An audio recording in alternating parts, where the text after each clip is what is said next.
It's been a little bit, but I am back with another Rakdos Creativity combo deck. This is actually the list that I took to a recent 5.0. There are some changes that I've made from the prior list after playing a few leagues. I feel like this is a pretty good position for the deck. I'm quite pleased with how it's turned out. Yeah, we're still trying to put down 2 tokens, cast Creativity for 5 mana, targeting those 2, and then spinning into our only 2 creatures or artifacts, which are Xenagos and World Spineworm. Go to combat. Xenagos will make World Spineworm a 30/30 with trample, and then we'll swing and pretty much guarantee kill them. But if we don't, we still have a 15/15 with a dies trigger on field, but normally we just kill them.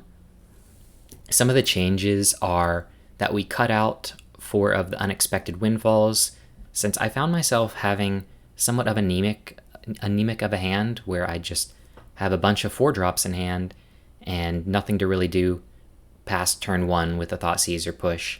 So cutting those and distributing those to seize the spoils, which is pretty good for a number of reasons I'll get into in a bit, was nice. I'm also adding Vampire's Kiss, trimming 2 lands for it, since I found that we have 24 lands and a ton of cycling. We didn't really have that much issue with mana, though you definitely will have an issue 1 out of every so many games. But Vampire's Kiss is great because it is not only 2 tokens for 2 mana, it also allows you to turn 2 Kiss, turn 3 Spoils, turn 4 Creativity, and win the game a full turn earlier than would be possible with the previous version, which does happen on occasion. But additionally, the drain is nice. We are not a board presence deck, so a lot of times we struggle into aggressive decks. And the blood tokens are a lot better than treasure in the long games where we just have, I guess I'd say some draws that aren't particularly great if we're grinding out, like Fire Prophecy, Fatal Push. They're not the best in the mid game, but Vampire's Kiss being able to cycle 2 as well as gain you life has been quite nice in my experience. Seize the Spoils is good for that reason I mentioned about getting a creativity kill on turn 4, but it's also great in the Greasefang matchup. I found we already have 4 things that can kill Greasefang for 1 mana, or not kill it, but stop the combo with Cling and Rotten Reunion. We have Fire Prophecy that can always kill Greasefang unless they got like protection. But Fatal Push is normally not great on turn 3, since we don't have a great way to get Revolt unless we do like Vampire's Kiss. And, well, I guess that wouldn't even work, so never mind. But regardless, Seize the Spoils makes a treasure on turn 3, allowing us to keep open a Revolted Fatal Push in that case. And if they don't go for the combo, well, we've got it for later, and we've got the treasure. But as far as the whole deck, it's pretty similar in its overall game plan. I think the curve is just a little smoothed out. For the sideboard, there aren't many changes except for the Hullbreaker Horror. I was initially a little low on this card, but I found it to be pretty good in the Greasefang matchup. They have Abrupt Decays and other interaction that they can use at instant speed to interfere with Creativity for X = 2. So having a means to get through like Hullbreaker Horror for X = 2, even if they kill 1, you still get 1.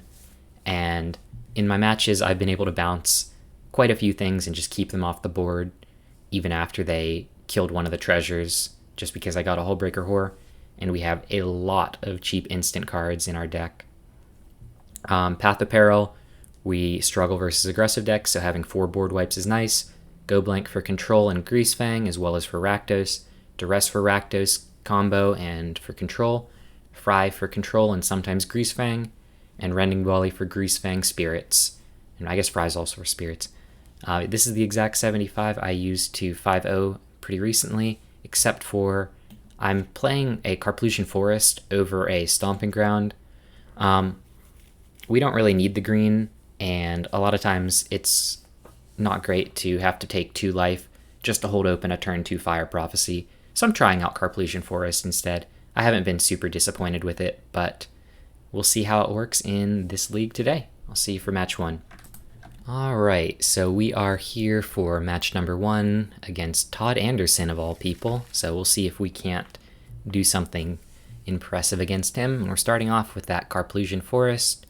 I'd say this hand is pretty good. Don't really know what he's been on recently, but we've got 3/4 lands, Initial, Fatal Push, and Valakut Awakening to potentially cycle. I'm going to keep it. And he is on a mulligan, so I'm not really sure what he's on. Maybe it's Rakdos Sack? No? Guess we'll see.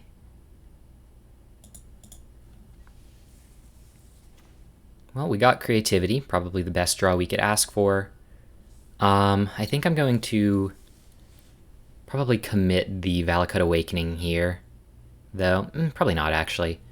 We have enough red. We've got the 3 red sources here, so maybe just holding open Fatal Push for a turn 2. I'm not sure what it would be, but okay, opt. I'm not really sure what's going on here, but I'm excited to see it. It can't be that new Haughty Djinn deck.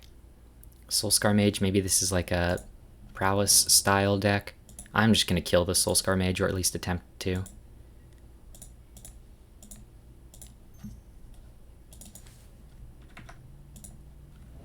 Okay. No Spell Pierce going on there. Another Creativity is fine. I think I'm going to play the Valakut Awakening next turn. No, we'll play it this turn. The only downside of doing that is if we draw like Xenagos, but let's just not draw Xenagos. Fable, maybe? No? Oh, Founding the Third Path. Cool, very cool. Maybe he'll mill us and we'll lose. So this is a new saga that's had a little bit of hype. It can sometimes just pay for itself with the first chapter, casting a spell with 2 CMC, and it mills you and basically acts as a pseudo Snapcaster Mage in the 3rd chapter, so it's very cool. I haven't really seen much of it, but I guess we'll see it now. I'm curious about the counter magic suite that he's able to run. I guess we'll get to see it with the mill, or at least potentially see it. This might just be like Prowess, because it's potentially 2 Prowess triggers. Milling himself. Ledger Shredder, not too surprising. Swift Spear, when we saw Soulscar Mage, so you can normally expect the Swift Spear. Another land. 4 mana, 3 mana, just adds the Gigantha, only leaves open red. I'm gonna go for a Valakut Awakening here, I think. Put back these 2.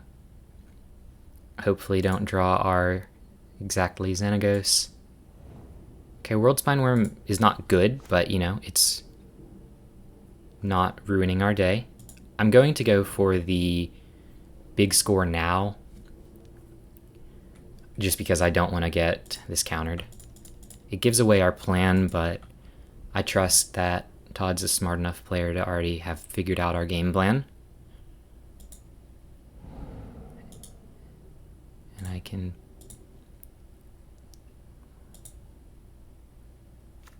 Okay, we're missing a untapped land for next turn, so we might just be on the plan of Fire Prophecy Thoughtseize to open up the game. Probably going to hit the Consider. Yeah, that's better than Opt in this deck, normally. Okay, casts the Consider. Glad they have fixed the deck, or the card, rather. 3 mana. Bone Crusher Giant. Getting on the Kill Me Quickly plan is probably how you have to navigate this. Potentially showing off a Spell Pierce, I guess. I can't go for the Creativity anyway, so we'll Thoughtseize here.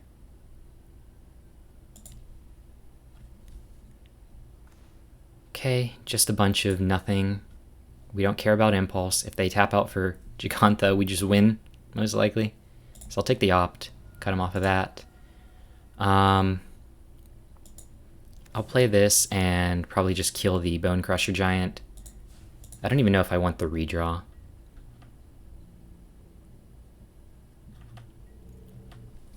But we have 3 red and 2 treasures. He's got 1 draw to not lose. If he casts Gigantha, he can't hold open anything else, so we know the entire hand is just Impulse, Impulse.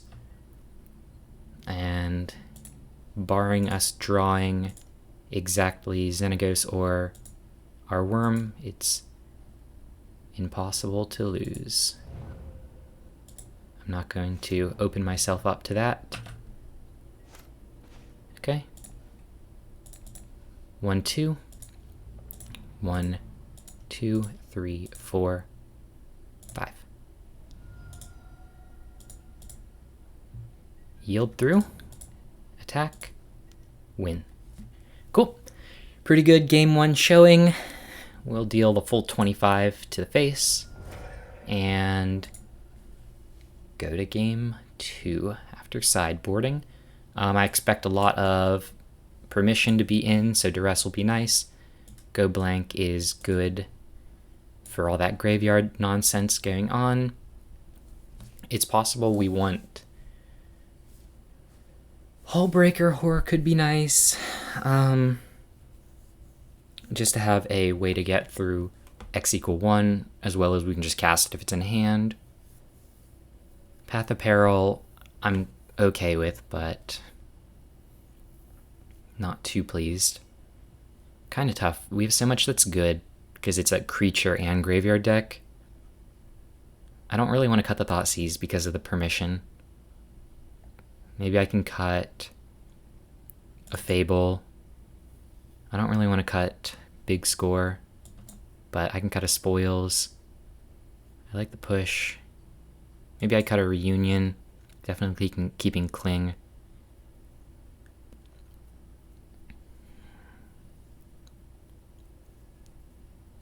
I'll just try like this. This is kind of a weird way to do it, I think. Deck I'm not too familiar with. I'm not too confident about this. I don't know if I want the Rending Volley. It's pretty much only there for the Ledger Shredder and the Fry as well.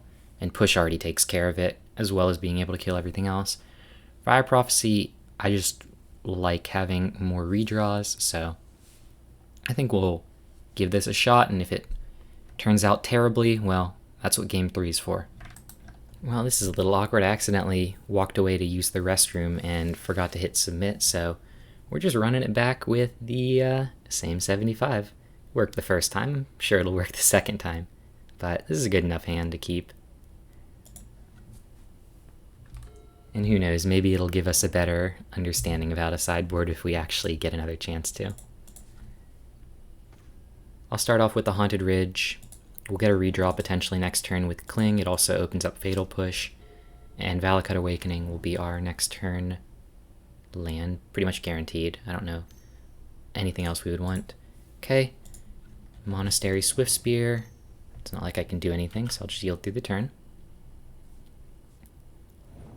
I think we can handle decently well the prowess style of this deck. I'm a little concerned about the permission effects that might come into play. So I'll hold open Fatal Push. It's always able to kill the Swiftspear. 3 mana, Pyromancer. I think I'm going to kill the Swiftspear still. And then we can Fire Prophecy the Pyromancer just because maybe they have... Like if we wait for next turn, they could have 2 instants or sorceries to get the prowess trigger up. So I'll just kill this now. And then untap, play our land, and Prophecy.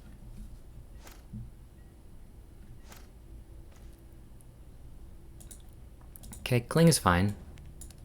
It's a redraw.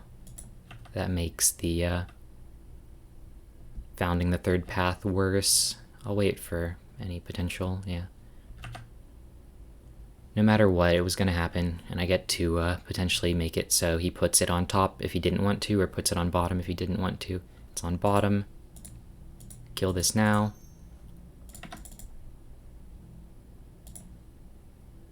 I think I'm going to bottom a Cling to Dust here. I want another land, and these are all pretty good. Creativity, you know, that's one might say a pretty good card. Shredder, we don't have an answer for that at the moment. Swift Spear, okay, I'm getting a little concerned. Discards a hazard, plays a land. Down to 2 cards, but you know, that could turn into a draw 3 pretty easily. I could go for big score, probably do it now if I were going to do it. Playing this land always happens. If I do big score, I can probably discard the spoils and then hold open nothing, but I could win next turn. Winning next turn does seem pretty appealing to me, so I'm going to do it now. Pitch the spoils like I mentioned. Thoughtseize is, you know, really good.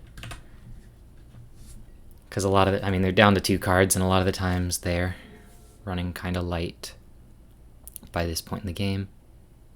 2 mana tapped. That could just be, yep. I love Ancestral Recall. Well, 2 mana, so it's fair. Soulscar Mage, scary. We're getting a little threatened. Okay, still could be holding open like a D-Stroke, Spell Pierce, pretty much anything. I don't think I'm comfortable going for it after they just drew 3. So I'll probably... Okay. I'll probably play the land, Fable, and then... I'm always going to go for the Fable. I need 2 black, potentially. Maybe this needs a counterspell. Okay. 2 prowess triggers, kind of scary. I'm going to bottom that. I can go for Thoughtseize. If I do, will I lose? Let's say 3, 4, 5, 6... because we're going to push this most likely. If I'm going to do that, I'll put an upkeep stop. I think I want to just make sure the way is clear, and I can't guarantee a land. This could backfire horribly, because they also get another Shredder trigger. But they do it before I Thoughtseize them, so we'll get to see the hand anyway. So I guess I don't need the upkeep stop, since I'll just push it. Discard Steam Vents. Okay, Shredder, but Dispute is something I have to take. So the hand is just Shredder. 3, 4, 5, 6, 7, 8, 9. If I do nothing. I think I'm going to... because if they fire up the den, they won't be able to do anything else, because there's no way they could draw like land plus counter magic. So I think I'm going to wait for them to fire up the den, kill the Shredder, and then hopefully untap and win. And in an emergency, we do have Cling back up.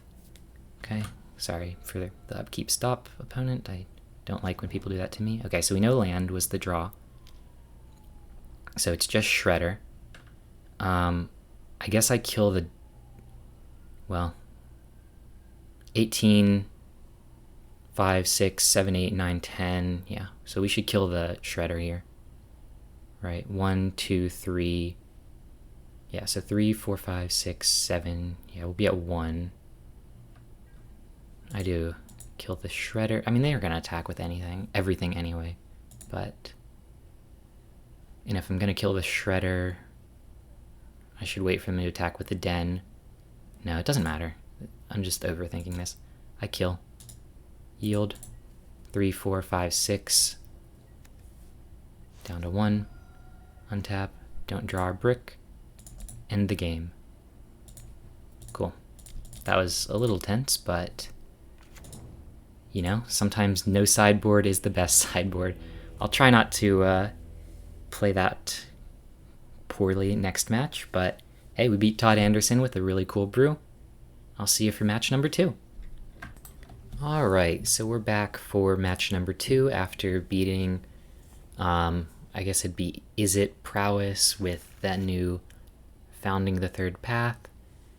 Looks like another Gigantha deck, though it's kind of unlikely it's the same deck. This is a pretty great hand. It's got creativity, 3 forms of interaction, and 3 lands. I'll probably start on Blood Crypt. Well, first let me keep the hand, see how they play it. In all likelihood, this Valakut is going to be a tap land. I think I'm willing enough to go for the Blood Crypt. We just have so much that I'd like to do with this black mana that I'm willing to do this. My guess is going to be Rakdos Sack or Jund Sack.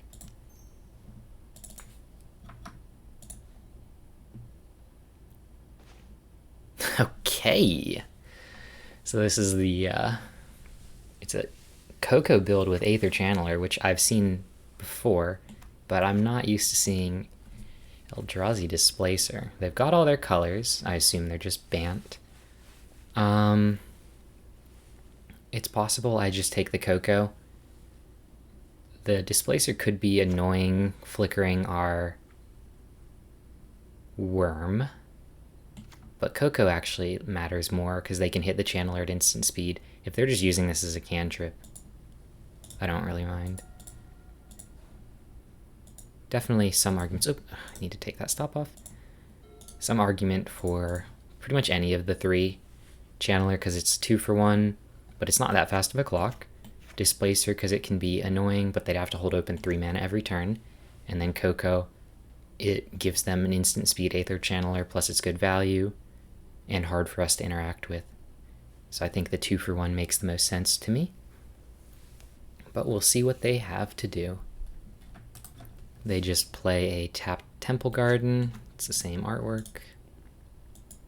Oops. These yield through turns are a little harder to click than they used to be. I'll play this tap just in case we draw one of our 3 drops, mainly Fable. But Seize the Spoils would also be good. I'm probably going to cling the Coco.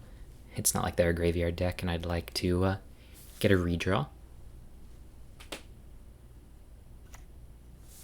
Forest, Skoos. It's not like I need to do it now, but they'll be eating our Cling to Dust at some point in the future. I could even push it now, but I don't feel particularly motivated to do so. And knowing their hand, at least most of it, I don't know how likely it is they hold open the mana. Okay, well, we got another removal spell. That's quite good for the Displacer. We didn't draw a true 3-drop, but we did get a nice land. I can't Fatal Push and Prophecy plus play this as a land. And I kind of want to play this as a land, but do I think they're more likely to go for the Displacer or the Channeler?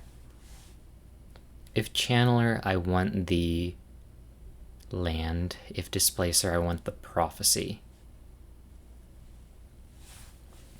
Maybe I hold open all 3 of these options in some combination. If they just like fire off the Skoos to eat the Cling, that sucks, but they're not playing one of the 2 3-drops we already know about. So I'm not going to be too beat up about that if that's what happens. But we're looking for our token generation now. Attic Wastes. They're probably just going to go for the attack. I'm just going to push it here.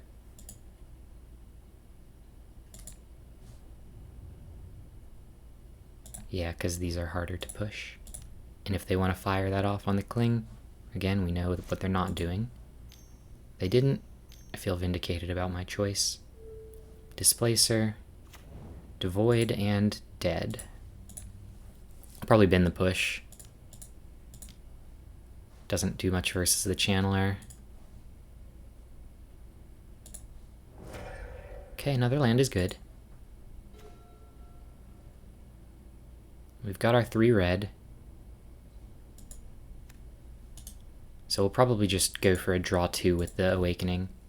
We're not at the point where we can start flashing back our Cling this turn, though if in one of our 2 draws we hit our 1 mana interactive instance, we'll be able to. I'm very interested to see where this card ends up resolving. Or residing, I guess, more. Okay, so they have Coco. Because it's been touted as like a really good Coco hit, and I believe it is. I just haven't seen much of it. We'll draw 2. What do they have? Spell Queller? Kind of be bad if they did. Looks like they do. Wow, that sucks. But, you know, not much I can do about that. That's quite a bad draw.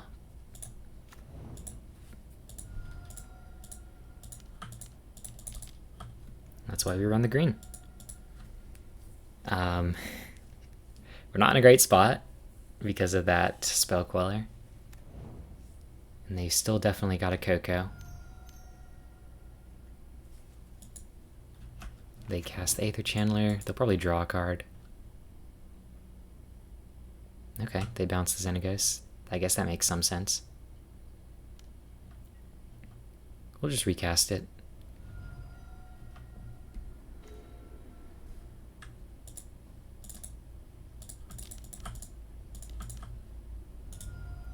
We're on a clock, not a particularly fast clock, but certainly a clock. They've got a lot of good interaction, I'll say. I'm excited to bring in Fries and Rending Volley. I hope they don't have another Channeler. If they do, I'm probably just out of luck. Yeah, I think their clock has become a little bit too fast. We'd need an interactive spell for the Spell Queller, I think, in order to have an opportunity to win here. They just add their companion, take us down to 6. Cling is fine. It at least keeps us alive. But unfortunately, I think I'm going to be discarding it. Yeah.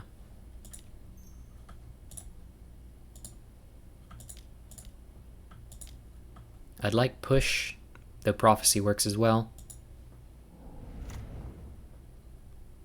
Okay. I believe we lose. Cool. Next game. Pretty good deck from our opponent. I think the Rending Volleys and the Duresses have a lot of merit. They seem to be pretty heavy in the blue.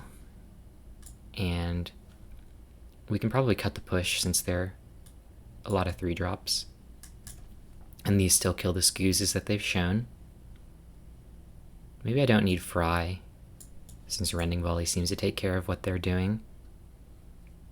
I think I want Thoughtseize. It seemed pretty good. Fable seems decent enough. I could cut a Spoils out, or a Kiss out, I think. Or, no, probably a Rotten Reunion. They're not a graveyard deck. So maybe I cut a Cling and bring in 1 Fry. I think I'm content enough with this. I do expect some amount of permission from them, whether that be their creatures, or if they bring in like a Dovin's Veto style, cheap interaction. We'll see. But I'll see you for game 2, since, oh, don't even have to cut ahead. They're going to reveal their companion. I like this hand. We need a 3rd land.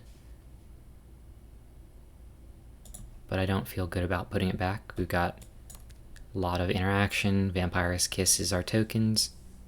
They're on a mull to 6. Maybe we can just Thoughtseize them and then kill a 2-drop and then draw our land. Who knows? Let's see what they've got going on up there. Turn 1 Thoughtseize. Outland Liberator, I don't want to take for many reasons. I think Redain is something I don't care about just because I have so much removal. Spell Queller is kind of annoying, so I'll take it. And yeah, Redain I can just kill with either of these. Outland Liberator I don't want to take because I'd like something turn 2 for the Fire Prophecy in case I don't draw a land. Car Wastes. World Spine Worm, well, that's probably gonna go to the bottom. But I think I'm gonna Vampire's Kiss them here. If I don't draw a land, I feel somewhat incentivized to start binning the stuff. Okay, we didn't know about the Botanical Sanctum, so we know most of the cards in their hand. Can yield through the turn. Okay, we didn't hit a land. I think I want to go for the Fire Prophecy here over cracking a blood token, and we'll bottom the World Spine Worm. Okay, that sucks. We might just lose because of that missed land drop, but we'll see how it plays out before giving up. Archon, I don't really care about that. They still have Verdain even though I crossed it off. I'll crack one of the Bloods. We really need that land drop. Okay, we miss again. So this might just be a hand bereft of lands that we lose because of that. If they pass, I'm gonna feel awful. Okay.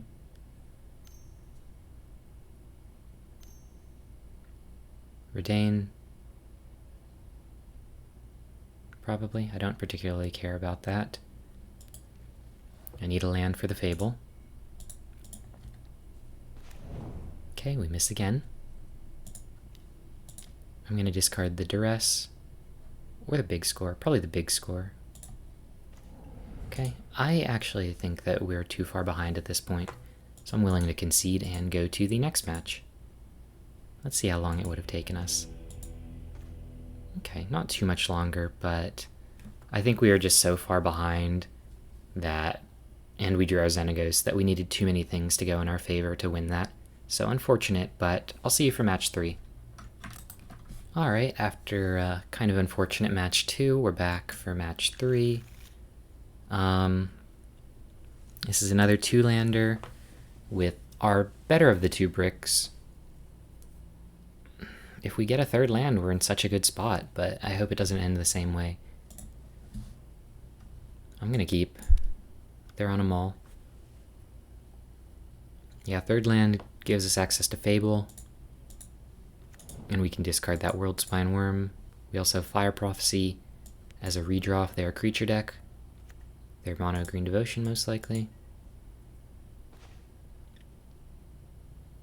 I'll play this. None of their 2-drops are things we can kill anyway, really. So it's better to just set up for the Fable, and then hopefully turn 5 kill them. Yep, Wolf Willow Haven wouldn't have done us any good to hold open the Prophecy. Land. I don't really need black mana right now, so maybe I'll just hold off on it. Maybe we'll find a turn where it doesn't hurt us. Next turn we'll probably discard World Spine Worm, plus maybe Prophecy. They haven't really...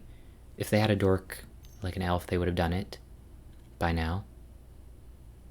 This looks like a Kiora, yeah, because otherwise it would have just automatically cast, since it's hybrid mana. It takes a little bit. Okay, elf. Double elf. Let's see what we draw. I'd like to be able to kill one of these, but I need this big score to work out for me. I think I'm gonna just discard the worm and the Fable.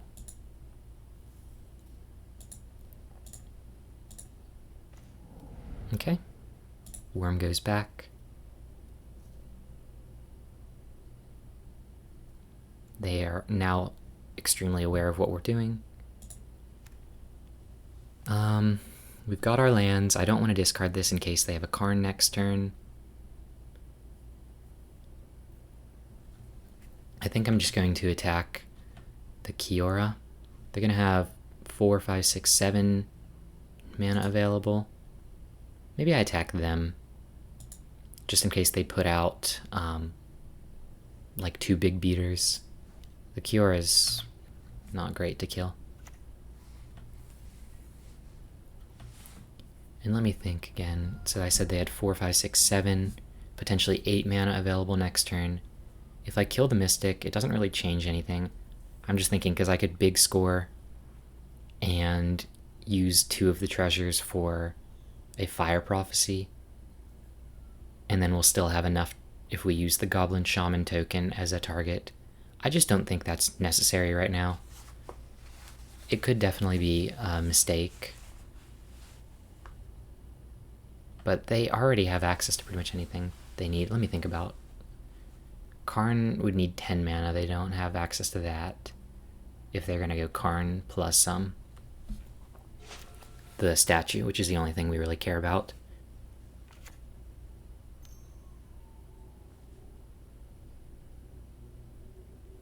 This could absolutely be an incorrect play, but we'll see how it goes. I'm mainly worried about Storm. Cavalier is not something I'm particularly threatened by. I'm worried about them hitting Nykthos here. They did not. But even with them not hitting Nykthos, it's still a good card. I'm hoping they just play something middling and do nothing else. They've used Kiora. They've played their land drop correct. Yeah. So they're not working with much more. Is this just Karn? Let's see if they kill our treasure. They don't. They should probably just get a statue and try and win with it. Okay. Party Boat is fine.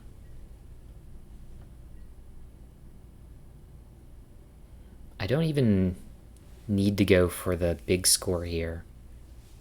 Yeah, well, let me at least go to end step. Because I have the 1, 2, 3, 4, 5, and then these 2 as targets. So I'm not even going to risk it.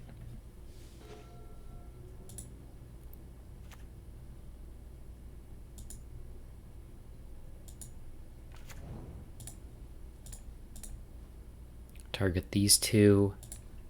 1, 2, 3, 4, 5. Let's see how close we would have been.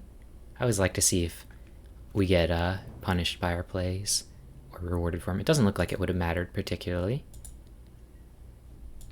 Target the worm. And then I would prefer to kill the opponent. We'll see what they... nope, they're yielding. But yeah, if it were in the top 2, yeah, we probably would have lost, so... Just not doing that is a slight edge case that I think helps us out a lot. Definitely the duress, because we only care about their non-creatures, pretty much. I'm not going to make that mistake again. Maybe I just cut... Maybe the Fables make some sense. They're good blockers, but they're not amazing on board. Maybe I cut a Cling instead and just keep it like this. I think I'm good with this array of cards. Don't need Fry, don't need Volley. They're not so much of a graveyard deck. We need 2 Cling. We could even cut this Cling since they're not like grindy. But I think I'm going to try it this time and see how it goes.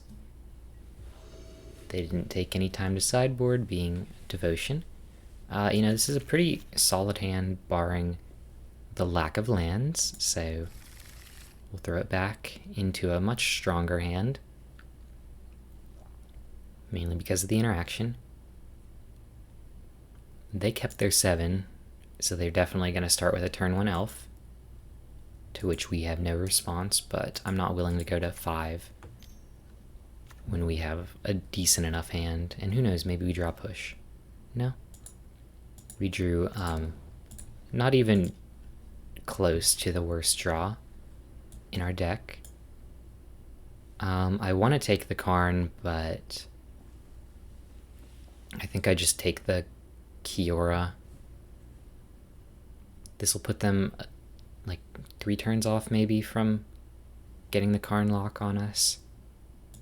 So I'll do that. Tough choice though, I think. This way they can still draw some scary stuff, but at least it's not Kiora, unless they drew it, of course. I can yield.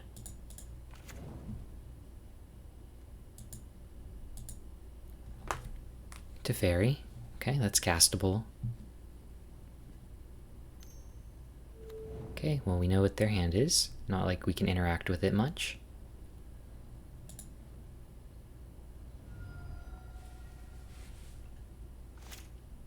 Fable is fine. I'll probably just hold the Rotten Reunion for the Fable, discard. We're really looking for one of our 8 remaining bottom effects, but we're, unfortunately, because of our choice, under Karn next turn. If they get Statue and we don't have hand attack, I think we're just guaranteed to lose here. They get Party Boat again. I'm not sure why they keep doing that. If they attack, I'll just probably Rotten Reunion, yeah. I think I'm gonna Rotten Reunion, take the Karn down to 1, just put it off of being able to get the lock.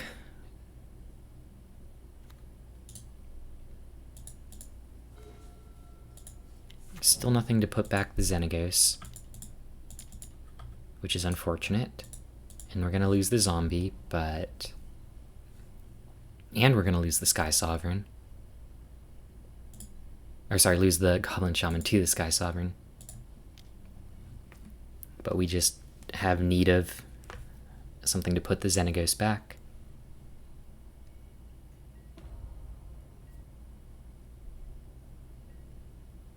We'll get 3 more looks at it next turn, potentially more if we do the big score. But it would have been nicer just to, you know, not draw one of our bricks. But of course it would be nice to not draw a brick. That's why they're bricks. I'm surprised they didn't plus on the Sky Sovereign. Maybe they don't. I mean, we don't have anything that we can threaten them with anyway, so.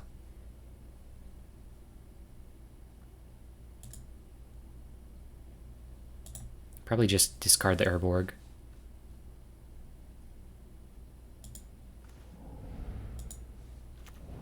Well, we will get to discard our Rotten Reunion like we hoped. I'm not going to do it now since that will give them something to plus on with the Karn. Do they not have the Forest? Maybe I didn't track it properly. They would have played it last turn if they had one. But our time to win is closing very quickly. It might already be closed. And the reason not to big score on our turn, they turn off our mana. Anyway, so.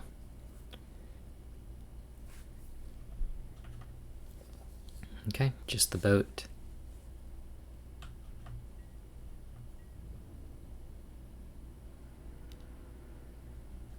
They keep the elf back, particularly to stop our Rotten Reunion end of turn.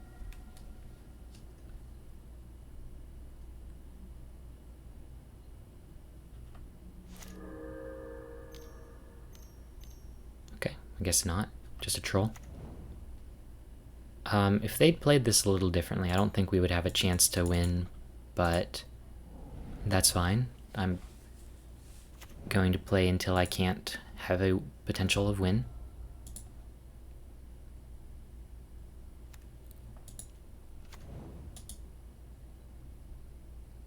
So if next turn goes well, we'll draw 3 in the end of their turn and then maybe win. Who knows? They should still just get statue and the game will be over and I will concede.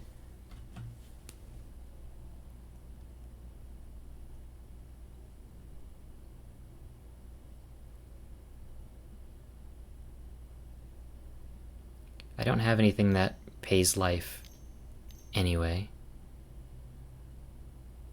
Do I?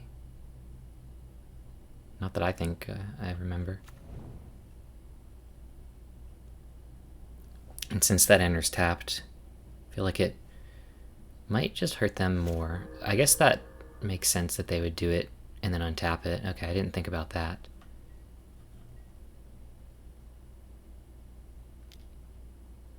So they can just hold open a Karn Stylex and ruin our day when we go for it.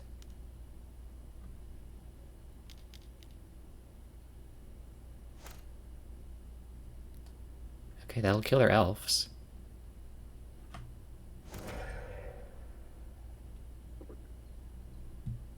They lost a lot. I can even kill the Karn now if I wanted to. Sure, I'm not doing anything else with the mana. Let's go for the Awakening first. I always need to put these on bottom anyway, so why not do it now?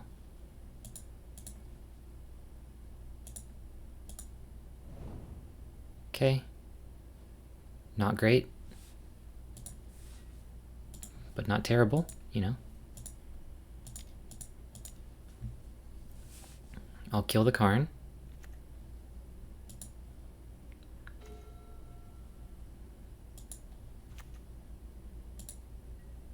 Still looking for a particular combo piece.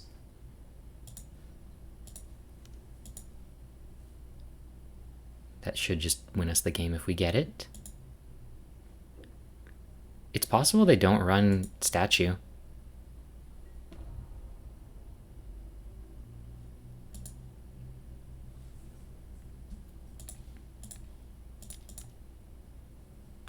I think I'm gonna go for both of these here and just keep cycling this card until we hopefully hit it.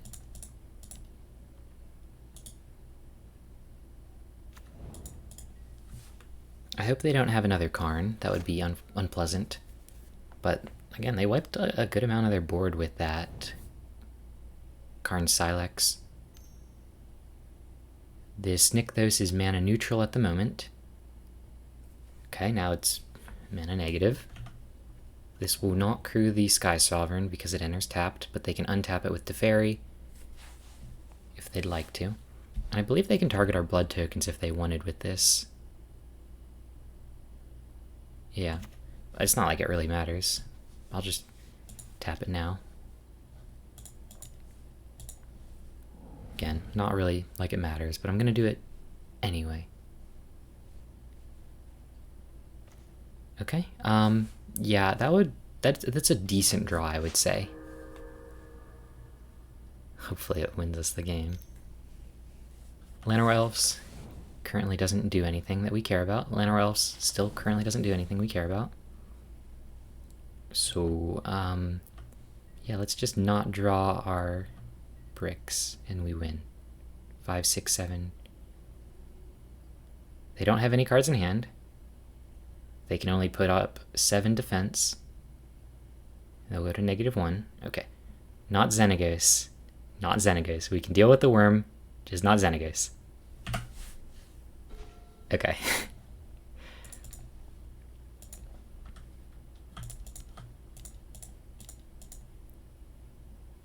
Just making sure we don't have anything engraved that we care about. Okay. We should have this. Pretty close. They would need 9 block, and they do not have it. So, we have it. It was definitely nerve-wracking. Again, I feel like if they had the statue, there were a couple turns where they didn't have the mana for it, but I still feel like statue's just so good against us that if they had gotten it, landed at any point, we just lose, pretty much. So it's easy for me to say that, though, since I'm the one piloting the deck. I know its weaknesses more than someone who's not familiar with it might. But that's the match. I will see you for the 4th.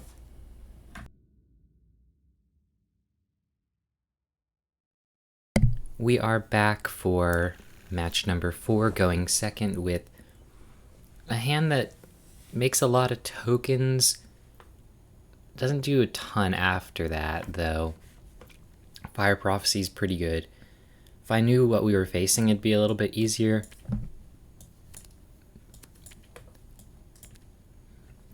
I still think I'll try it. I don't think it's a great hand, but it's functional. And we can start cycling with the Vampire's Kiss, if need be. I guess this is a pretty good hand against Greasefang, if that's what we're facing.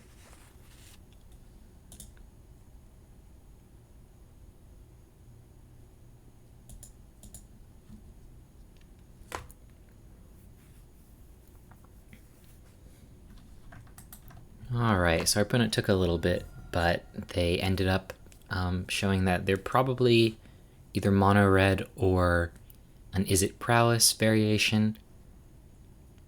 Regardless, I think I'm going to play Blightstep Pathway and hope that our Fire Prophecy can carry us. Maybe the Vampire's Kiss will help us get a little bit more life back. I don't think I'm going to go for the Rotten Union here. It's not too good, to be honest. Okay, so they are mono red. I think I'll just yield through the turn. We don't have the best hand versus mono red, especially with them spreading out so much. I'll play the back half here. Yeah, this is kind of tough. I kind of want to kill these now, but I also want to try and kill whatever comes in with an extra counter, since it pretty much is guaranteed to have 3 HP. Or 3 toughness, rather.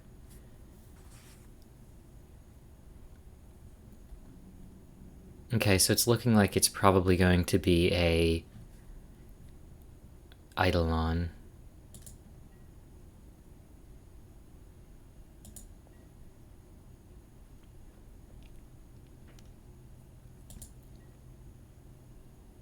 Okay, we just take 2. They'll play their Eidolon.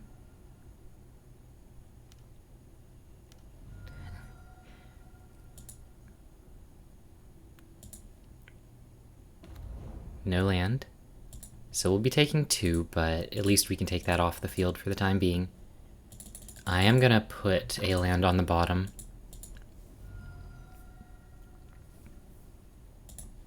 Might as well. Okay, Thoughtseize is not great, but it's not terrible, I guess. This is always getting played. This is always getting played. And I'll probably just go for the Reunion. Unless I think that, well, I guess every 1 mana like instant or sorcery is at least like 3 damage, because it'll probably deal 1 or more. And then the 2 Swift Spears. So I think I'm actually gonna go for the Thoughtseize. The Reunion's just not too amazing. I think I can probably snipe one of the cards, since we know they're all 3 non-lands that are going to deal me more than 2 damage. Yeah, that's certainly a hand they've got there. They can cast Shivan Devastator for 1. Play with Fire, I think, is the take. And Torbrand, by the time they get Torbrand, I am hoping that they are already dead, so I don't want to take that. Play with Fire is 4 damage. Yeah, it just has to be Play with Fire. Doesn't feel great to trade a 2 damage spell for 2 life, but again, we got a little bit of an advantage by removing the Prowess. Though, of course, there's the cost of them having to spend that mana. Okay, we know what they drew. They'll probably Shivan Devastator for 2.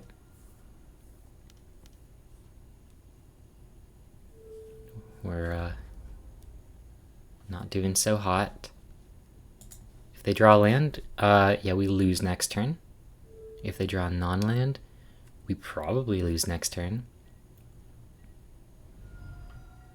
I need like a removal spell here, I think, to have a chance. Is Fable better than Vampire's Kiss?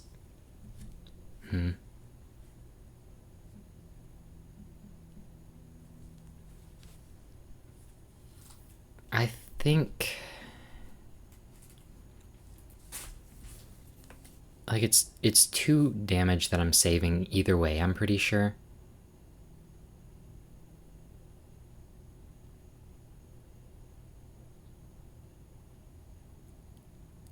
Maybe we need to kiss so we can hold open a potential cycle into something that can save us.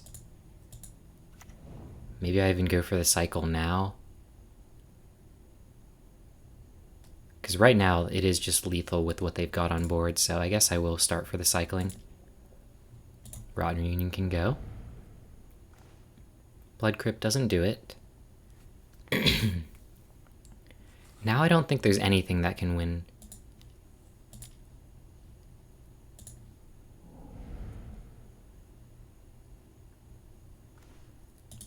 That's unfortunate, but we'll have another opportunity in game number 2. We definitely bring in Path. That's just such a good card in an aggro matchup. The Thought Seizes can go. Duress can come in.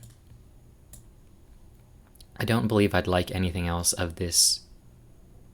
Rotten Reunion can trim. Maybe I take the other one out. Probably. Or probably keep 1 Reunion, 1 Cling, because Cling can at least gain me 3 life. So maybe I want 2, because I'd like to gain, 6 life. I think everything else is pretty good. We're not cutting Push, ever. Prophecy's good. Kiss is able to gain us some life. Fable can give us, essentially, some life. And the rest is combo cards. Yeah, I think I'm content enough with this. We were very close. I think we just needed to get through that 1 turn. Good enough. Just need to draw our creativity. Start with a not double-sided land for push. Probably turn 2 Blood Crypt.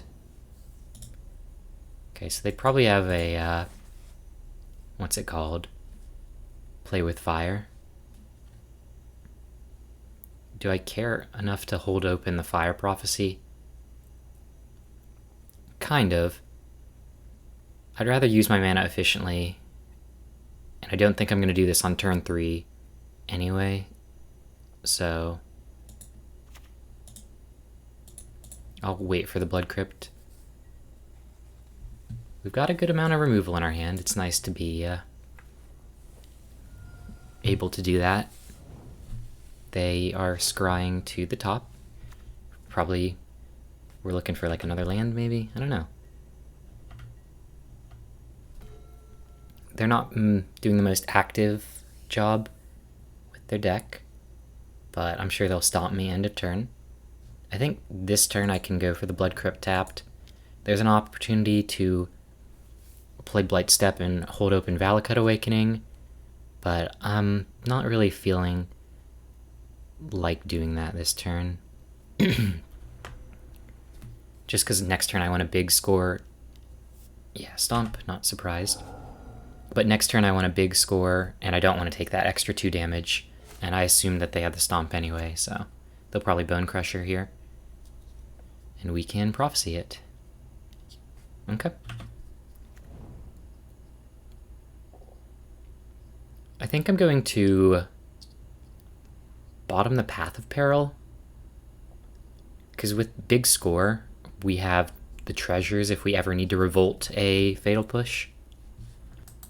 Yeah, I think I like that enough. It's turn 3, so I can just kill this now. I don't have to wait until end step, though. It's technically correct to always do so. Well, not always correct, but in this situation it is. I'm going to keep the Valakut Awakening for when we draw Xenagos here. Oh, didn't even draw it. I could go for the Seize the Spoils to more easily hold open a Fatal Push, but I'm hopeful that we just draw one of our creativities and just win here. So I'll just keep it available. Being an instant has a nice merit to it. And we're at 14 on our turn 4, which versus Burn is pretty good. Maybe they've just got like a Torbran or something. Not really sure what they've got going on. But their hand has not been They've been more burn spells than board presence, which I'm okay with. This format doesn't have a ton of Eidolon. This format doesn't have a ton of like deal 3 for 1 to face, so I could have done the big score in response if I wanted to push something else, but I don't, so I'm not going to. I'll probably bin the Blood Crypt and hope to draw another land at some point. This can be bad if we draw like Creativity, not land. Okay, well, big score, big score. That's something.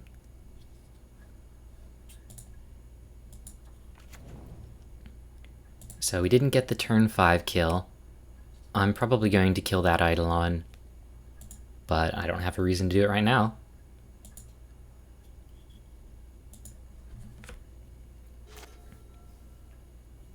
We've only been through 13 cards, so it's not like we're below rate for our finding of creativity.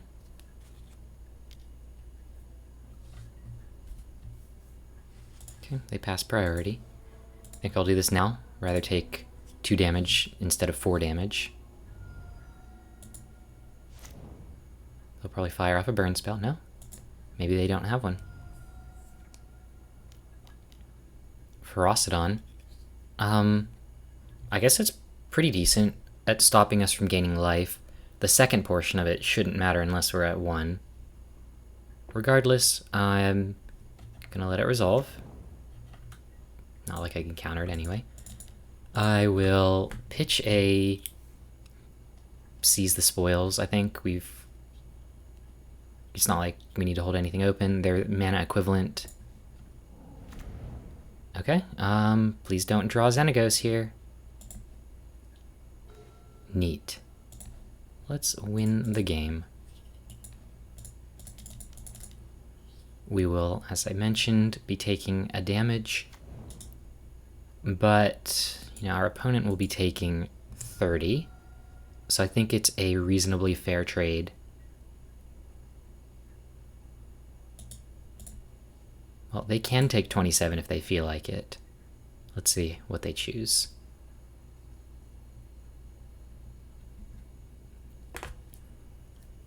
Looks like they're doing some math, and they have determined that they cannot win.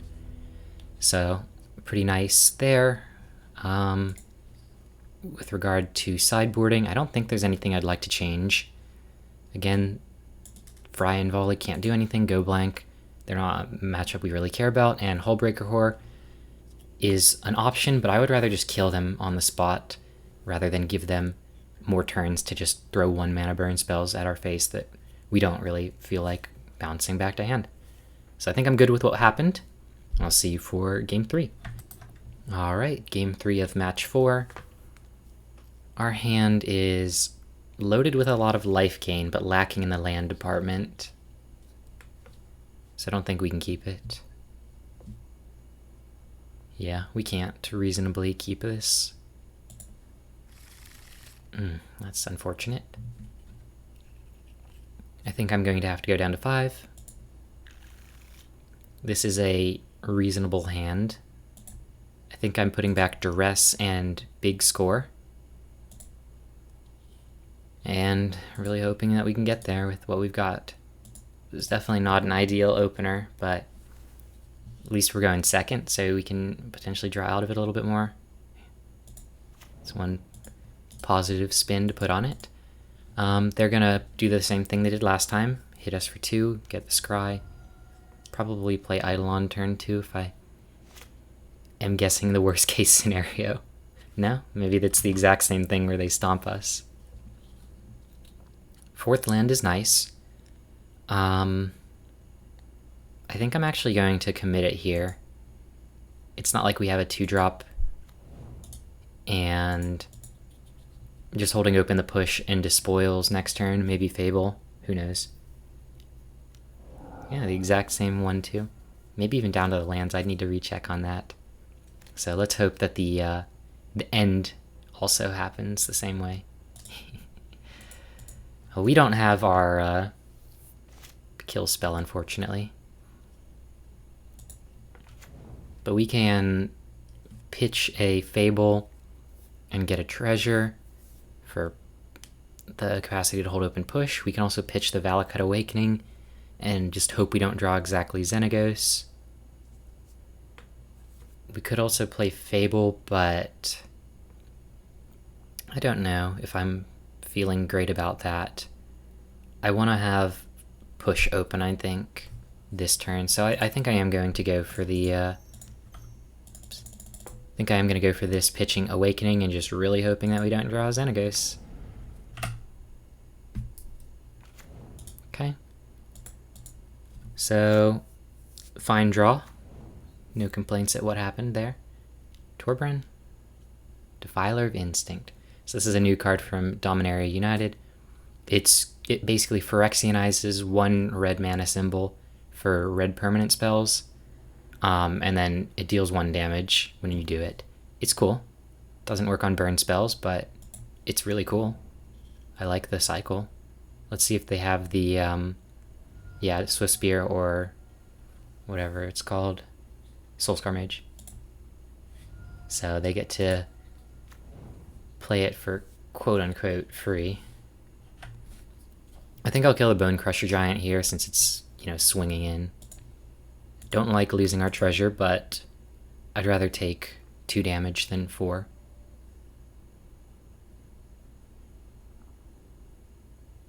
Yep.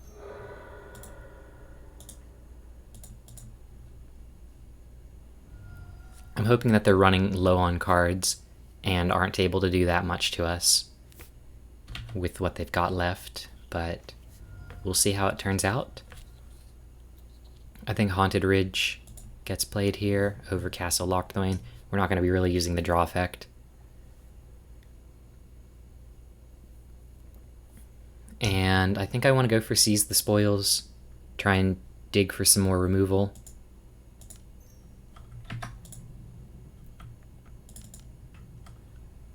I mean, this is equivalent to a swamp, so we might as well keep it over this swamp.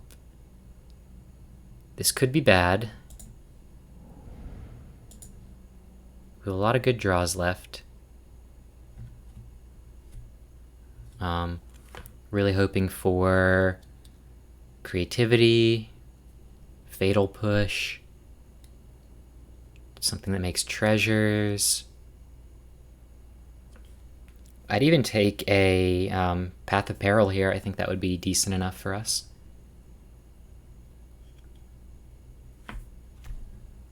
Vampire's Kiss is fine. I could convert these into 2 blood tokens, but I don't feel pressure to do that right now. And next turn, if need be, we can Fable, Kiss, and Cycle still. So I think I'm going to hold back on that. This thing dealing us 1 every time they cast a red permanent spell is scary, but not too scary. I hope they don't just fire up Den. Okay. Looks like they're not.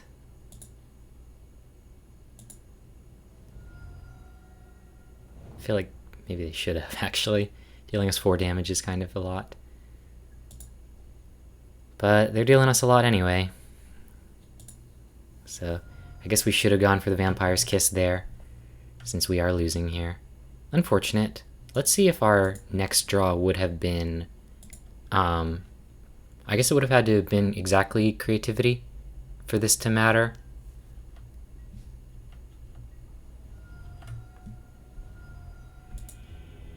Okay, Path of Peril. So we would have been able to Fable, and then we still would have died since they would have had Den, so it wouldn't have mattered, unfortunately. But we'll see for match 5. We are back for the final match with a reasonable enough hand. Our black mana is a little bit messy with Haunted Ridge coming in tapped, so no turn 1 Thoughtseize, but we have enough cycling and interaction that we should hopefully be able to get to our 3rd land drop and not repeat our match number 2. So I think I'm willing to keep it. We've got a lot of lands, 22 left in the deck, and we have 2 draws to get there. And the rest of the hand, like I mentioned, is quite good. They're on a mull 5.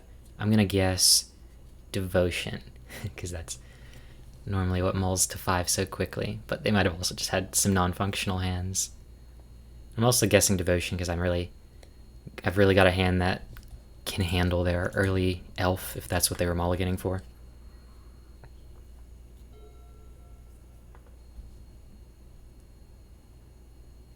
And the verdict is... looks like they are Lotus Field. Tough matchup. All of our creature-based interaction is dead, but that's what we got Thoughtseize for. Okay, no land. I'm willing to go to Vampire's Kiss here, just so we can cycle next turn if we don't draw a land.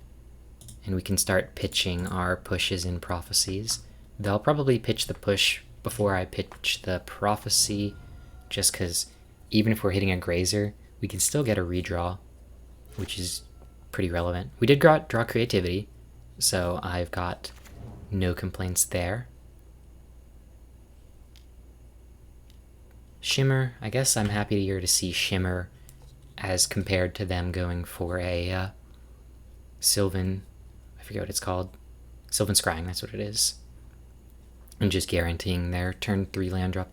But of course it's completely possible they already have the land in hand, and that's why they're going for this, or maybe they found it in the top 4, who knows. Okay, we miss on a land drop. I'm going to dig twice for it if we don't hit it on the first, which we do. I'll go for the Vampire's Kiss now. I'm still not threatened enough to want to go for the Thoughtseize, and using our mana efficiently while also setting up for a potential turn 5 kill, I think just has a lot of merit here. We can cycle twice if we really need to find our land, which we do, and still Thoughtseize if need be. Shimmer, they already might have the Lotus Field again. The order really doesn't matter, but we'll see in a second. I would hope they don't have it, but okay, Ketria Triumph. I'm not used to seeing that in a Lotus Field list. Valakut Awakening is quite good, being a land. I could go for a Valakut Awakening and hope that I can turn some of them... I would have to draw 2 lands for this to be worth it in 3 draws, which I think is not likely enough that I'm willing to do it. I'm gonna find out if they are on Lotus Field. Okay, they are, yeah. Not too surprising. I'm going to make the assumption that they found this off of the second Shimmer, because otherwise they would have just played it and been able to get the land and play it that turn and then try and go off next turn. But we'll take the Scrying, because these don't matter to us. The Grazer's actively helping us, potentially. Yeah, we'll play this land. We can cycle 1 time and still kill them. But the Otawara in hand is a little concerning. They could at least hinder our combo, not completely blanket, since they'll probably bounce the Worm, and even if they bounce the Xenagos, we can still cycle it. Baral, okay, well we know that that's what they drew. I mean, I'm gonna kill that. It's just pretty much strictly better to kill that with Fire Prophecy than cycle with Blood Token. They'll go for the Grazer here now. Probably put in nothing, because Otawara is legendary. Though they could if they want to, like... I don't know if they run Dig Through Time in their list. I'm not used to seeing these 2 anyway, so I'm open to that option. I am going to kill Baral. I'm going to bottom 1 Creativity, and I'm going to draw an untapped land and win. Okay. Okay. So we didn't get the untapped land we were hoping for, but their hand is not exactly strongest. I think I'm going to seize the spoils rather than Valakut Awakening. Even if we don't draw land off of these 2 draws, we still have the treasure. Fatal Push exists. Not good, not bad. Heck, we might even cycle a blood token for it. I'm hoping that they don't have untapped land in this draw, since they can hold open Odawara if they do have that. They're tapping stuff, I like that. Sylvan Scrying, okay. That's good for us because it means they've tapped any number of mana to put themselves off Odawara. Of course, they get Lotus Field. They do not have the mana available to use Hidden Strings, nor do they have the mana available for anything else, because we know their entire hand. And I will not cycle because I don't want to draw Xenagos. If we draw exactly World Spineworm, we can still potentially win, since we have enough to cycle one time. Okay, we did not hit that fail case, so we will win.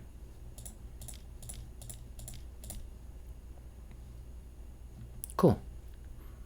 Even though our removal wasn't great, them running Baral actually helped us a little bit, I think. Though, we could have just cycled, so maybe it was a non-issue.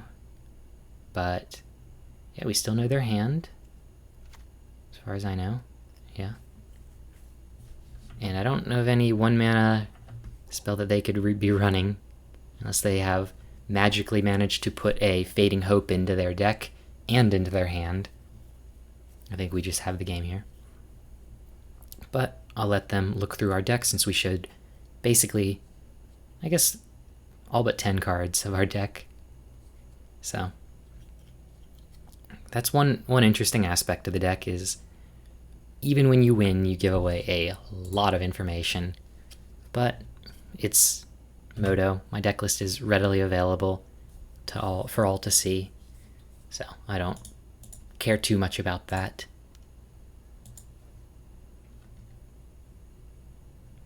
Alright, opponent.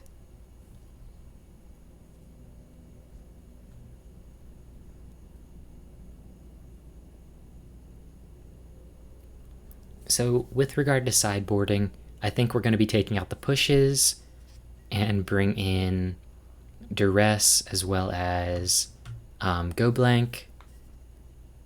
We might also want the Hullbreaker Horror, because we know that they are going to be running a good chunk of Odawaras, and they are somewhat likely to just hold it in hand if they're able to.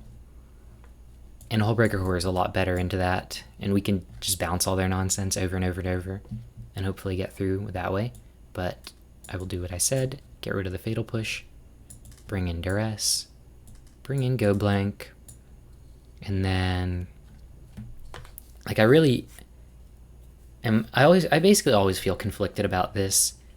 I've had matches where I'm able to get through interaction unimpeded or get around it because I don't have it, and just X = 2, and I feel bad because I have Hullbreaker Horror instead of Xenagos World Spineworm, but I don't like to spend too much on thinking with the benefit of hindsight when I'm making these kinds of decisions.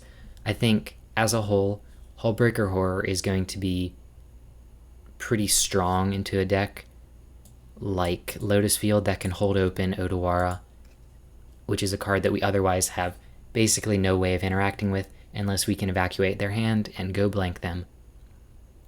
So I'm going to give this a shot. If it fails, we can change it up for game 3, but I hope it doesn't.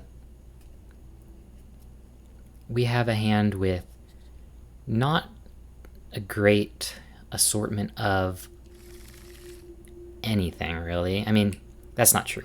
We have Creativity and Treasure Makers. We have 2 lands and 3 draws to get there.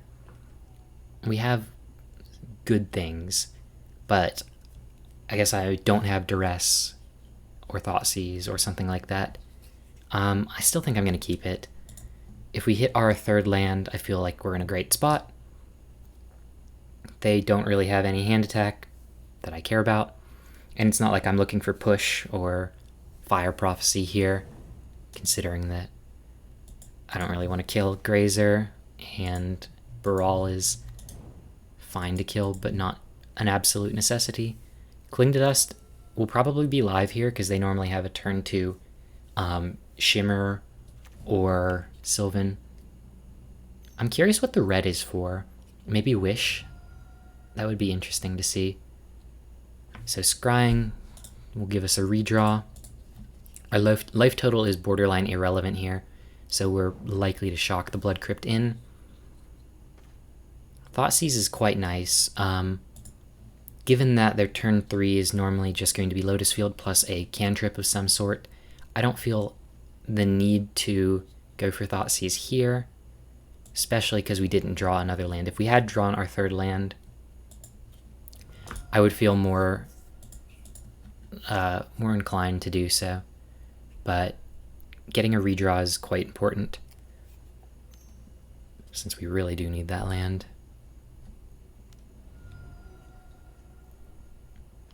Maybe they're just cycling the Vizier. Though maybe they don't have Vizier, because they had to get rid of something for Baral. Who knows? Maybe we'll see it if they start comboing us. Shimmer, yep, that's not too surprising. I'll probably take the Shimmer out with Cling, since if they manage to get Lier, I would much rather have a minimal amount of cantrips in their graveyard. Though generally speaking, if they get Lier, we've already lost. Okay, no land. Really hoping we get one here. Okay, that's, that's a land. I'm gonna go for Seize the Spoils, discarding probably Fable, though big score is also a reasonable one. Or I could also... Do I think they're gonna combo kill me this turn? They would need a lot of things to go right. I don't even think they can do it. So maybe the Fable's the call. It creates the same amount of treasures, barring any kill spells from them. And it's not card neutral, but I don't know. I like having this as an option, since across 2 turns, if we get another land, we can just have or across, I guess, 3 turns, we'll just have enough tokens with that alone. It's debatable, of course. If I think they are going to win, I definitely should have gone for Seize the Spoils, Thoughtseize, but it kind of hurts to do that, since we're basically trading Seize the Spoils for a random card, since we don't get to keep the treasure. Thespian Stage is almost assuredly going to be turning into a Lotus Field here. I don't know what else they could do with the mana. They could, if they have Vizier, tap it and get a cycle. It's just a cycle, though. It doesn't get any mana that they can really use, since they'll need the mana for the Thespian Stage. We got a land. I'm very pleased with that. We'll discard Seize the Spoils, big score, probably. I could also not discard anything, because I don't want to draw a Xenagos here. But, I don't know. I kind of want another hand attack, even though we've already got 2. I'd like a third. Okay, we drew fine.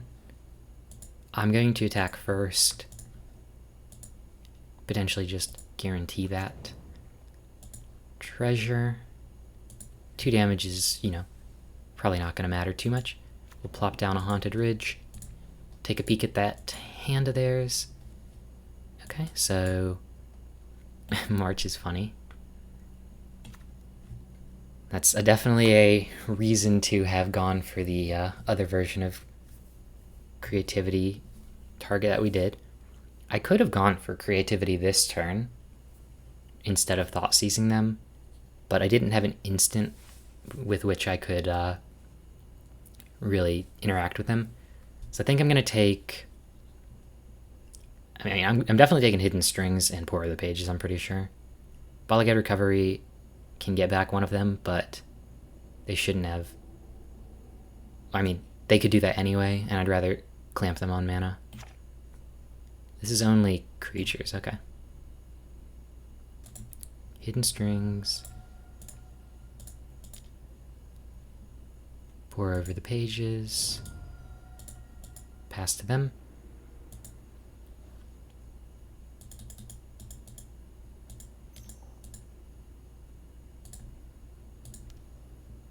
They'll copy the Lotus Field with Thespian Stage. And I guess I'd like I don't really know. Since we don't run Fatal Push anymore, I think our best draw would probably be Cling to Dust, since we could Creativity and be able to hold open an interactive spell and bounce back what they've got. They probably feel a little concerned about tapping out completely. Okay, maybe they don't. Maybe they've got... Omniscience is 10 mana, right? I don't remember, actually. Lier? Okay. So they can, unfortunately, begin to combo off here.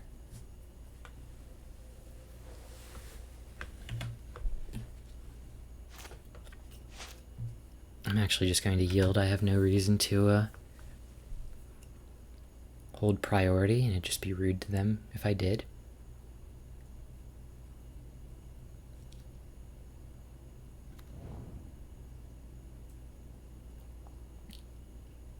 They get 3 more looks, and even if they don't, I don't know. Actually, maybe this isn't a good play for them. But at least they get to untap Lotus Field.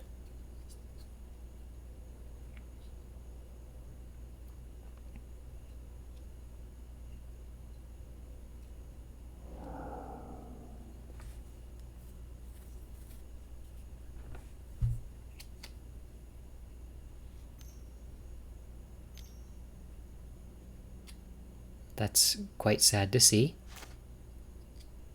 While it's not the best card in their deck to have drawn, it's certainly up there. I'm hopeful that they don't have much else going on, but their deck is mainly good cards. And with Pour Over the Pages basically drawing 6 and netting them 2 mana, it's statistically very unlikely that they miss at this point. I guess Double Thoughtseize just isn't enough.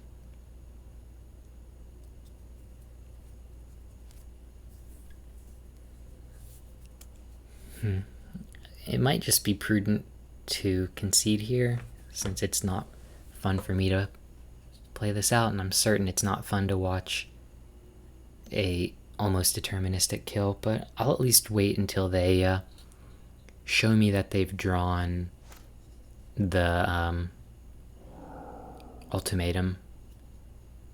I think that'll be the tipping point for me, but if you'd like to skip ahead, I think it's probably smart, since we're probably like 2% max to not just lose here. But I have seen people miss before. Okay, this looks to be the ultimatum.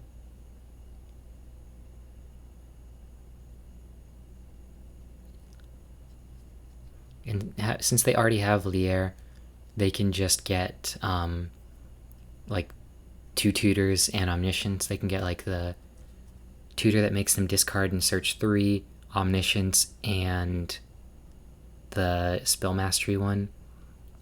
And then that will be a deterministic kill at that point. Thought Distortion? Okay.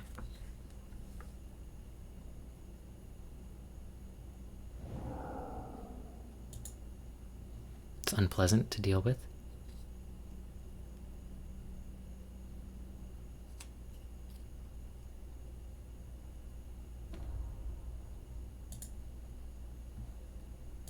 I guess they did miss, so...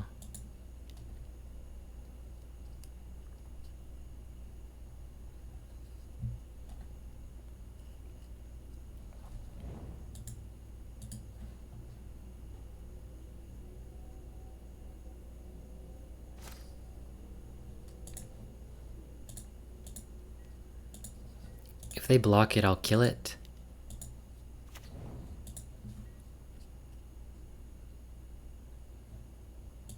That's sad.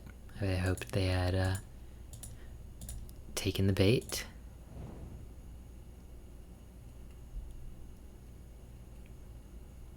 I think we're close to 0% still, but, you know, I'm gonna play it out. And when they thought distortion me again, then I'll concede.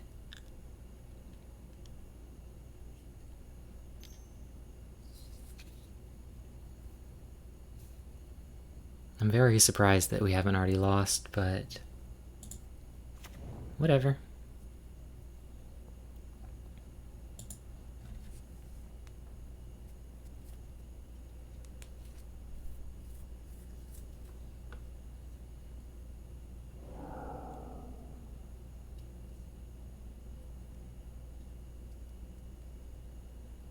They have as much mana as they could ever need.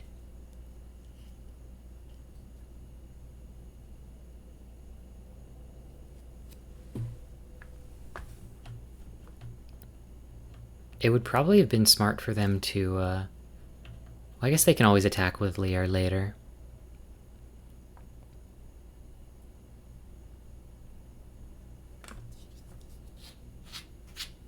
We still know about the March in their hand,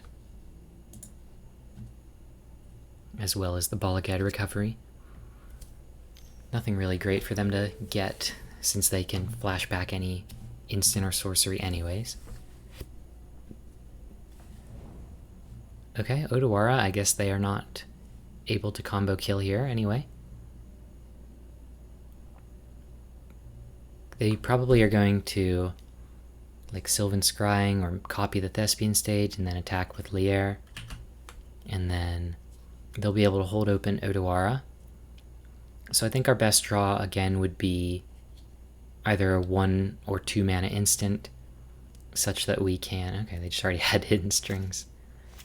They are able to cast this encoded Hidden Strings if they attack with it, so it's not like they needed to spend mana on it. They have Wish. Is that what the red's all about?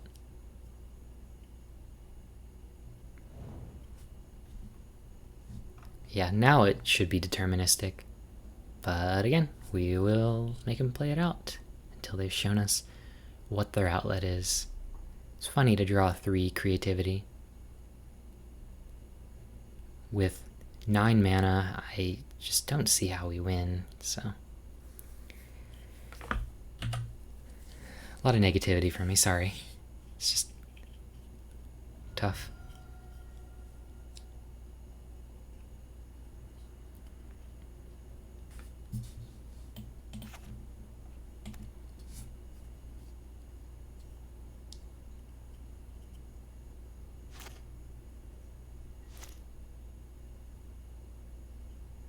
At least we'll probably get to see what their sideboard card that they have with Wish is when they cast it here.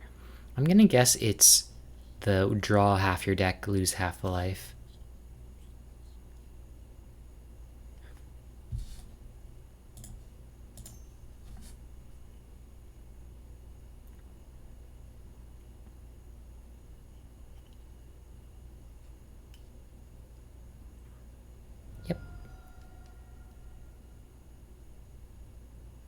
Okay, so they can Hidden Strings. That adds so much mana. They have Vizier. I think I'm just going to concede. I know I said I'd wait for them to show me the outlet, but this is just not something I enjoy.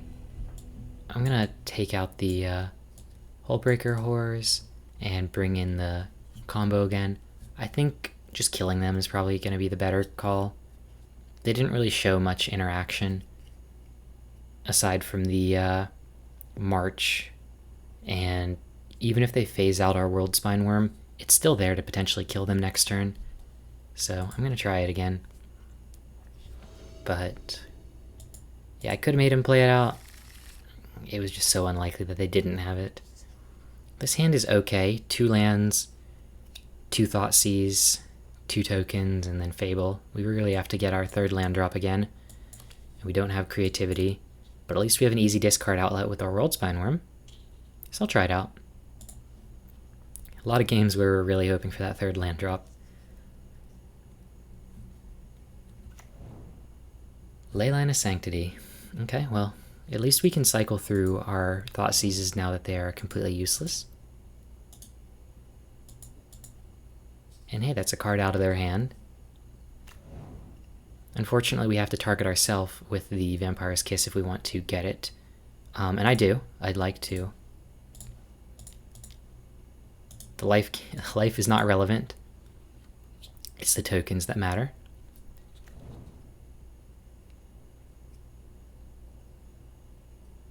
And we got our third land, should mention, which is quite good. It's possible they kept their hand strictly on the merit of the leyline, and if so, maybe we're able to win through a reasonable combo kill. But obviously I'd like to be able to Thoughtseize them. Who wouldn't? Well, we have all the tokens we could potentially need.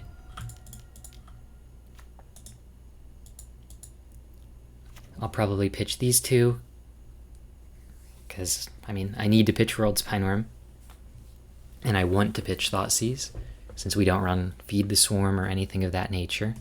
The leyline is sticking around long term.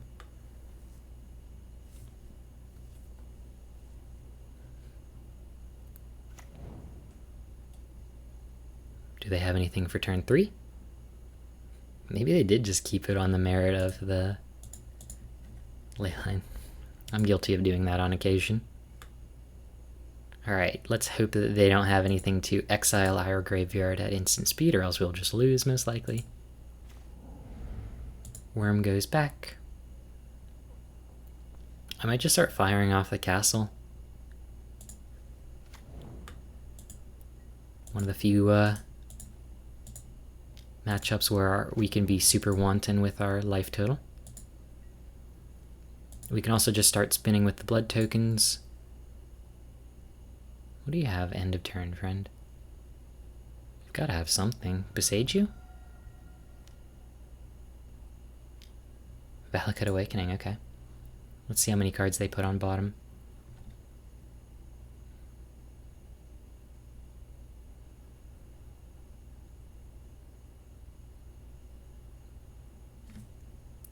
Just 2. Draw 3. So, another reason they've got red.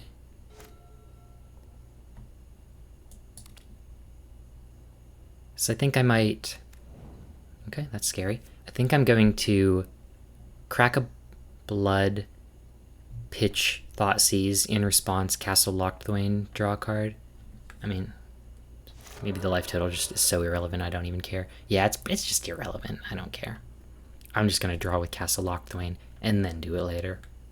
We're not going to lose by 1 life. We're going to lose by a game win effect of Approach of the Second Sun. And who knows, we might just be winning this next turn. That'd be nice.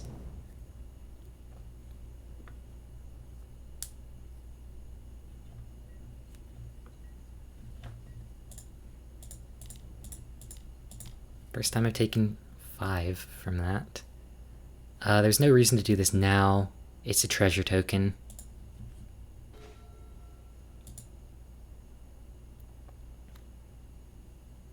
I think I'll go for it here, though.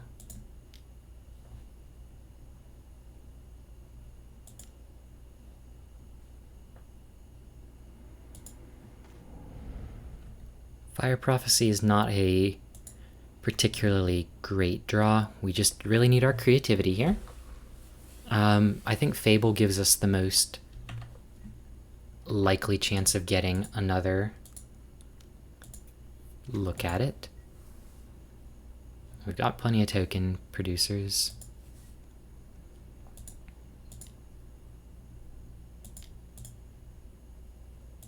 Yep. I'll probably crack the blood token at the end of the turn, pitching a reunion, because the prophecy can at least kill the Baral that we've seen 2 games in a row. I'm hoping not to see a Thespian stage.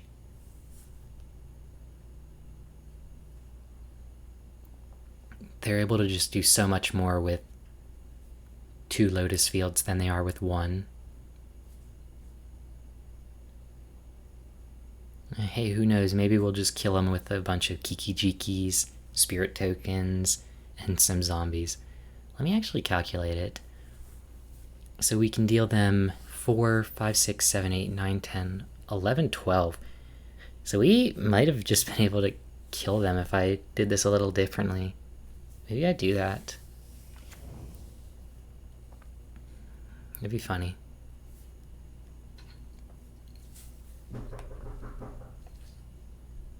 One second. Someone's at the door. Alright, sorry about the delay. Let me see what they did just to refresh. They just played a land and are passing.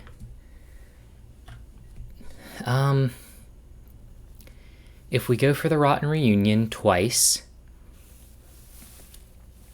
that's 4, 5, 6, 7, 8, 9, 10, 11, 12. So, and this is 2, 4, 6. I mean, I'm at least going to go for it twice. Maybe we get the kill anyway.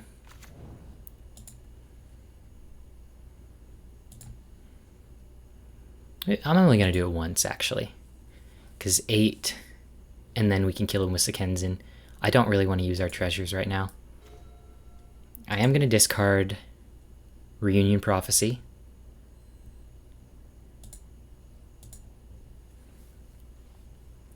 Or maybe I keep the Fable, again, for the same clock reason. As it doesn't speed anything up, and I'd like to kill Baral. Still no on anything combo E. I'll swing at him for 8. Who knows, maybe this forces them to go for the Swirling Mists. But that ley line of theirs is being somewhat of a pain.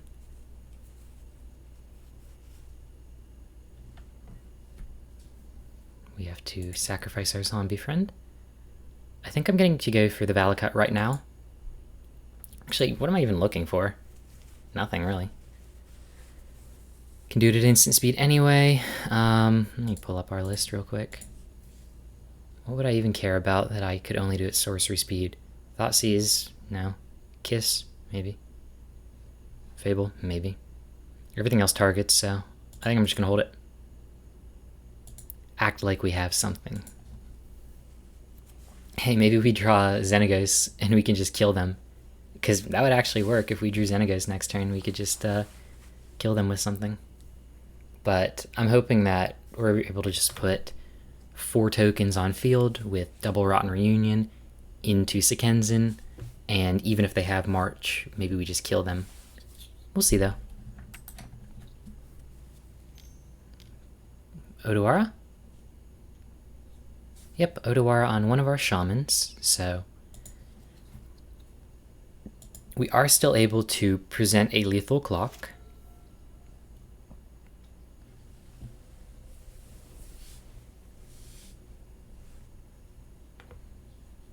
Even with our little hiatus, we're still up on clock. But I'm not planning... Oh, they take a damage. I'm not planning on timing my opponent out. That's just rude. Okay, they passed priority. So I'm going to kill that Baral when I'm given the opportunity. Die. That Thoughtseize is going straight to the bottom.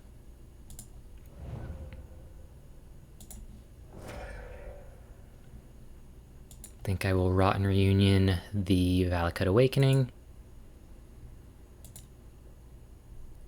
I'll hold open the castle just in case. I will Rotten Reunion the Baral and now completely undo everything that I was mentioning by getting rid of the Baral. Or, sorry, getting rid of the castle. We are currently showing lethal. They can phase out 2 of these, but that should still be it. Let's find out.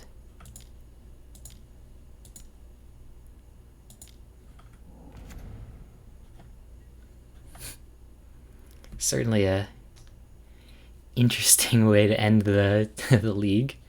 Whether or not this is a win or not, and we'll see, but these zombies aren't only good for being targeted by creativity.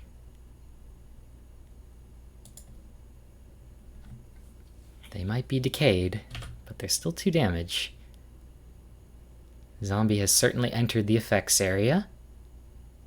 They could phase 3 of them out, or 4 of them rather, if they exile a blue card from their hand. So it's certainly possible that they are not dead here. I'm very hopeful that they are dead here. That would be quite nice for me.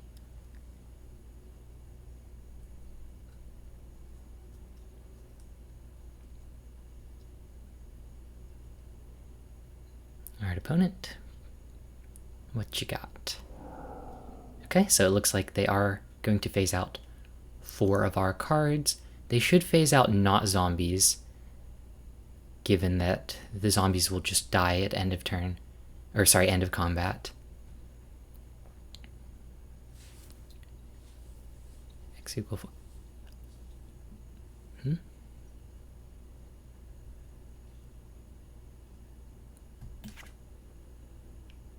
They did X equal 4. And then they targeted 2. I'm somewhat confused by what has just happened here. Pretty sure my opponent just punted, so... Oh well. We still look like we got there. Unless there is some issue with that. That was weird. I still think we would have won. I would have rather them not end it with a punt, but, you know, we won. I think their hand was, as I might have mentioned earlier, kept mainly on the merit of their leyline, which did certainly hurt us. We drew 3 Thoughtseize effects that were just dead cards. They might as well have been World Spineworm every single time. But despite our only getting a 3-2, I still like the deck. I think it is in a great spot.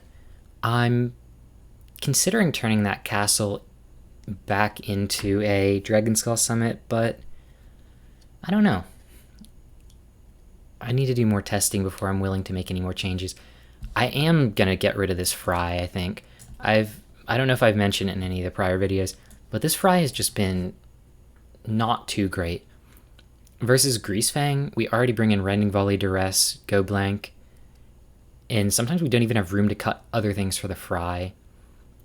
So I might just want it to be, I don't know, maybe Thought Distortion's not super necessary since we've already got a lot of good stuff. But I found myself only basically bringing in Fry into Spirits and Humans sometimes, just for more removal. So it's not like it's terrible. I just think that we already have it largely covered by our Rending Volleys. About the only thing it hits that we don't get with Rending Volley is like Narsat and Teferi, which, again, we already have a pretty decent time with what we've got going on. But that was the updated creativity list. Thank you for watching, and I'll see you next time.